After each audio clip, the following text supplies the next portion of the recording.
ముందుగా నిన్న అంటే జనవరి 8వ తేదీన తిరుమలలో స్వామివారిని మొత్తం 62,903 మంది భక్తులు దర్శనం చేసుకున్నారు. అందులో స్వామివారికి మొత్తం 17,363 మంది భక్తులు స్వామివారికి తలనీలాలను సమర్పించారు. నిన్నటి రోజున తిరుమలలోని శ్రీవారి హుండీ ఆదాయం అనేది 2,51,00,000 రూపాయలు. ఈరోజు యథావిధిగా ఎటువంటి దర్శనం టికెట్లు లేకుండా నేరుగా భక్తులనైతే ఫ్రీ దర్శనానికి అనుమతిస్తున్నారు.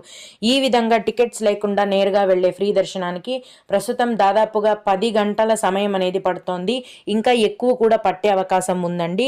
అలాగే తిరుపతిలో ఇచ్చే సర్వదర్శనం టికెట్లు తీసుకొని దర్శనానికి వెళ్లే భక్తులకు దర్శనానికి దాదాపుగా 4 నుంచి 5 గంటల సమయం పడుతోంది.